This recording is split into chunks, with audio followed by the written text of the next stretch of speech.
ലൈംഗികാതിക്രമ പരാതിയിൽ വേടൻ നൽകിയ മുൻകൂർ ജാമ്യാപേക്ഷയിൽ വാദം പൂർത്തിയായി. കേസിൽ മറ്റന്നാൾ ഹൈക്കോടതി വിധി പറയും.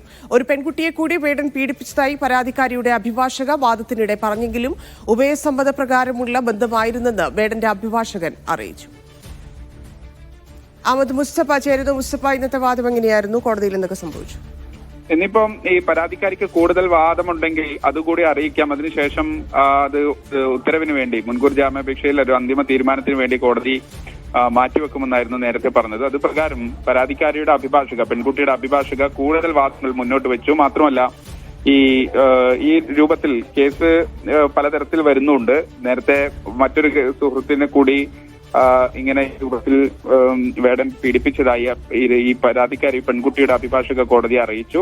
മാത്രമല്ല അങ്ങനെ നിരവധിയായ കേസുകളുണ്ട്. പോക്സോ കേസിന്റെ ഒരു സാഹചര്യം മുൻപ് ഉയർന്നു വന്ന കാര്യങ്ങളൊക്കെ കോടതിയിൽ അഭിഭാഷക ചൂണ്ടിക്കാണിച്ചു. എന്തായാലും ഉഭയസമ്മതപ്രകാരമുള്ള ബന്ധങ്ങളെ ആ രൂപത്തിൽ വ്യാഖ്യാനിക്കരുതെന്നാണ് അഭിഭാഷകൻ കോടതിയിൽ ചൂണ്ടിക്കാണിച്ചത്. അത് കോടതി നേരത്തെ കഴിഞ്ഞ 2 തവണയും പറഞ്ഞതുപോലെ ആ രൂപത്തിൽ ഉഭയസമ്മതപ്രകാരമുള്ള ബന്ധങ്ങളൊക്കെ പിന്നീട് എങ്ങനെയാണ് പീഡന കേസായി മാറുന്നത് എന്ന കാര്യം കൂടി കോടതി ചോദിക്കുന്നുണ്ട്. മാത്രമല്ല സമൂഹ മാധ്യമങ്ങളിലെ നിരവധിയായ ആരോപണങ്ങളെക്കുറിച്ച് ഈ പരാതിക്കാരിയുടെ അഭിഭാഷക ഇന്നും കോടതിയിൽ വിവിധങ്ങളായ വാദങ്ങൾ ഉയർത്തി. അപ്പോഴാണ് കോടതി മുമ്പ് ആവർത്തിച്ചതുപോലെ തന്നെ ഇന്നും ഒരു നിരീക്ഷണം നടത്തിയത്. സമൂഹ മാധ്യമങ്ങളിൽ വരുന്നതല്ല പൂർണ്ണമായും യാഥാർത്ഥ്യം, അത് പല രൂപത്തിൽ സത്യമെന്ന് തോന്നിപ്പിക്കുന്ന രൂപത്തിൽ അത്തരത്തിലുള്ള വാദങ്ങൾ വരും.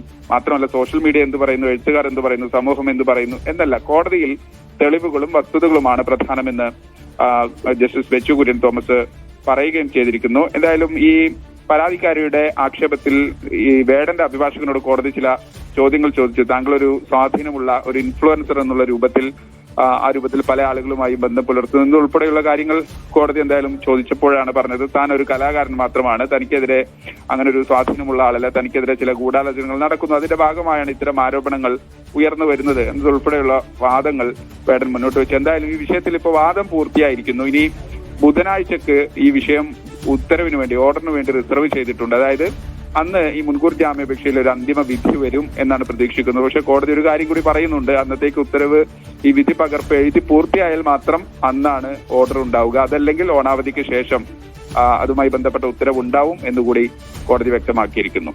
ധന്യ. ശരി മുസ്തഫ.